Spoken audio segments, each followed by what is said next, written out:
Bonjour Franck Louvrier. Bonjour. Vous êtes le vice-président de la région des Pays de la Loire. Vous êtes un des patrons des fédérations des Républicains.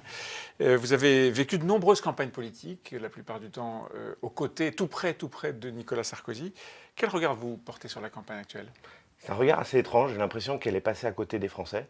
C'est une campagne qui n'a pas, en fin de compte, préoccupé l'ensemble des Français dans leurs préoccupations quotidiennes. C'est une campagne qui est passée à côté de l'actualité. Alors, même si ces derniers jours, on voit que le sujet européen revient dans l'actualité, mais malheureusement, j'ai l'impression que c'est sans doute la campagne qui a été la plus anonymisée.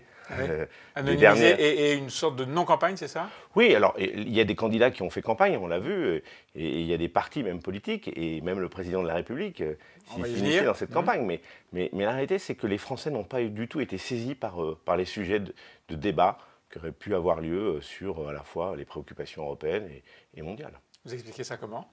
Pour la simple et bonne raison, c'est que le premier parti, c'est celui de l'abstention, et qui ne fait que progresser depuis des années. Et puis, je pense aussi que, à force de vouloir dire que les partis ne servent plus à rien, ils ne font plus campagne, et du même coup, ne se préoccupent plus d'essayer de conquérir l'opinion. Parce qu'en fin de compte, c'est ça le but d'un parti politique, c'est la conquête de l'opinion. Est-ce qu'il n'y a pas un élément d'explication dans le fait que les grands ténors se sont abstenus de conduire les listes? Je veux dire, ils ont laissé la place à la plupart du temps des jeunes. Je pense à Manon Aubry, je pense à François-Xavier Bellamy, je pense à Jordan Bardella. Tous ces gens-là, ils sont nouveaux sur la scène médiatique. Et peut-être que ça n'a pas pris. Vous savez, on ne regarde peut-être pas la même télévision, mais j'ai le sentiment quand même que les chefs de parti ont fait campagne, même s'ils ont laissé... Ils s'y sont remis après. Oui, mais même s'ils ont laissé quand même une nouvelle génération se saisir de l'ensemble des préoccupations européennes, on voit bien quand même que les partis politiques et les chefs de parti n'ont pas laissé leur place aussi facilement, que ce soit à gauche ou que ce soit à droite. Et les vieilles gloires aussi, je pense par exemple autour de Raphaël Glucksmann, au soutien de François Hollande, de Bernard Cazeneuve, formidable, de Martine Aubry, etc. Formidable. La même personne qui expliquait il y a quelque temps qu'en fin de compte, le PS était mort et qu'il fallait changer de génération. Mais en fin de compte, on s'aperçoit que c'est un peu le changement dans la continuité. Et d'une façon générale, les partis politiques n'ont plus l'adhésion que pouvaient avoir ces formations il y a encore quelques années. Et donc, c'est vrai, le plus gros parti politique en France, c'est à peu près 10 000 personnes sur 66 millions d'habitants. 10 000 militants, vous voulez dire? Exactement. Ce qui est très faible, évidemment.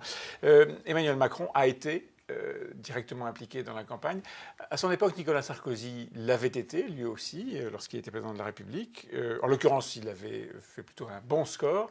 Emmanuel Macron, lui, n'a pas, semble-t-il, été le facteur déclenchant qui permet à sa liste Renaissance d'être certaine de l'emporter. Est-ce qu'il a eu tort de s'engager? On verra les résultats. Moi, je pense que c'était utile que le président de la République s'engage, parce qu'il est évident que la liste Renaissance est la liste faite par le président de la République. Personne ne peut le contester.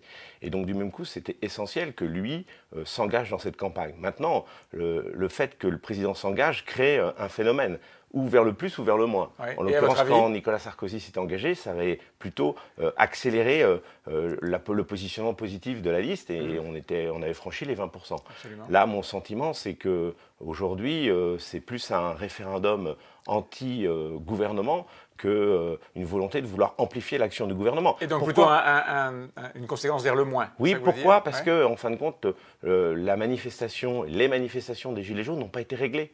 Et donc, le scrutin européen va se transformer en référendum contre ou pour le gouvernement. C'est ça qui est dommage, c'est qu'il y a une erreur de tempo. Il aurait fallu bien sûr essayer de résoudre le problème des Gilets jaunes bien avant, bien en amont de la campagne. Il reste 15 000 manifestants. Non, parce que vous savez, ça a duré trop longtemps. Et quand ça dure trop longtemps, d'une certaine façon, il reste encore des scories de tout ça. Et les Français se sont dit, très bien, le rendez-vous, ce seront les Européennes. Et ce seront les Européennes au travers, entre autres, de l'abstention, ce qui est assez paradoxal. Les Français veulent prendre la parole, ils manifestent, ils soutiennent les Gilets jaunes, semaine après semaine, samedi après samedi, et ils ne votent pas. Oui, parce qu'il y a une désaffection à l'endroit de la politique, parce qu'ils ont l'impression que ce n'est pas efficace. Vous savez, quand vous voyez qu'il y a 34 listes, on ne peut pas dire qu'il n'y a pas de choix. Mais malheureusement, c'est un phénomène à peu près général dans toute l'Europe. Le taux d'abstention est élevé dans chacun des pays européens. On a parlé de l'engagement d'Emmanuel Macron, on a parlé de l'engagement en son temps de Nicolas Sarkozy. Nicolas Sarkozy a dit qu'il soutenait clairement la liste aujourd'hui emmenée par François-Xavier Bellamy. Est-ce qu'il fera plus? Non, je ne pense pas. En tout cas, moi je ne le souhaite pas parce que c'est un soutien, mais sans participation. C'est-à-dire que c'est totalement cohérent avec son positionnement d'aujourd'hui. Vous savez, il s'est retiré de la vie politique. Il a considéré qu'il avait autre chose à faire et c'est une bonne chose pour lui, je pense personnellement. Et du même coup, il ne peut pas avoir un discours qui soit différent. Donc, il reste là quelques jours. Il soutient bien évidemment sa famille politique. Il l'a toujours soutenue. Mais ce n'est pas pour ça qu'il est obligé d'aller battre les estrades comme le font certains. À votre avis, quelles seront les conséquences sur la vie politique interne? Et je parle en particulier de votre famille politique, les Républicains, selon que le score de François-Xavier Bellamy sera médiocre, moyen, bon, pourquoi pas, et flirtera peut-être avec les 15%, ce qui serait considéré aujourd'hui comme un bon score. Quelles seront les conséquences à l'intérieur? Il y aura des conséquences, que ce soit chez les Républicains ou chez En Marche, et je dirais même au gouvernement, pour une simple et bonne raison, c'est qu'on ne peut pas tirer aucune leçon d'un tel scrutin. On ne peut pas enjamber le scrutin comme avait voulu le faire François Hollande en son temps. Oui, mais je vous rappelle que François Hollande avait peu participé à la campagne, alors que là, le chef de l'État s'est totalement engagé dans cette campagne.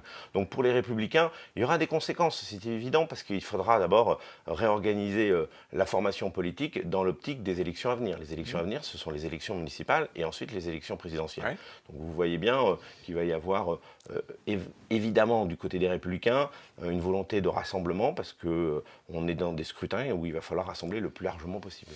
Laurent Wauquiez a dit, semble-t-il, il y a quelques jours qu'il voulait mettre au clair et solder une bonne fois pour toutes ce qu'est la droite aujourd'hui, au lendemain du scrutin. Ça veut dire quoi? Je ne sais pas. Je ne sais pas ce que ça veut dire. Moi, j'ai le sentiment que, en tout cas, il faut aller vers un élargissement le plus important possible. Parce que jamais la droite n'a gagné. Des idées de Laurent Wauquiez. Des idées et des hommes et des femmes. Parce que, ce qui n'est pas le cas aujourd'hui. Non, ce n'est pas le cas. On le voit bien. Il reste trop de chapelles et il n'y a pas assez de grandes cathédrales.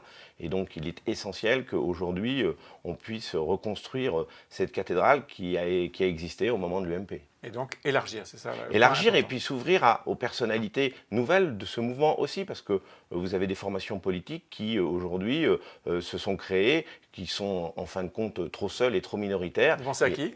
Je pense à toutes les petites formations qui tournent autour de la droite et du centre. Et à un moment donné, il va falloir rassembler tous ces gens-là, parce qu'on sait très bien qu'on n'a jamais gagné seul, on a toujours gagné dans l'union. C'est le centre en particulier que vous visez? Le centre, mais aussi, je dirais, tous ceux qui se sont retrouvés un peu à cheval entre la majorité gouvernementale et la droite et le centre. Est-ce qu'Édouard Philippe, que vous connaissez bien, vous avez été à ses côtés lorsqu'il était UMP puis les Républicains, est-ce qu'Édouard Philippe, à votre avis, voit son poste mis en danger, son poste de Premier ministre au lendemain des élections? Suivant le résultat, il est sûr que le 27 au matin, les yeux se retourneront vers l'Élysée et vers Matignon. Ouais. Il est évident qu'Édouard Philippe a essayé de mobiliser la droite et le centre pour la majorité gouvernementale. Ouais. On verra le résultat dimanche soir. Il sera comptable de ça? Bien sûr, parce que, vous le savez, dans notre fonctionnement de la Ve République, le Premier ministre, c'est le fusible politique. Oui. Et ça l'a toujours été, et ça le sera tant qu'on aura ce fonctionnement un peu bicéphale qui existe aujourd'hui dans nos institutions.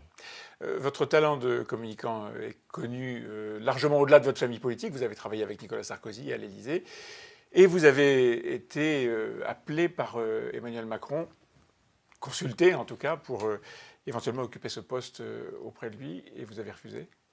Vous savez, j'ai des engagements personnels, ouais. J'ai des engagements locaux, et notamment la perspective des élections municipales à La Baule.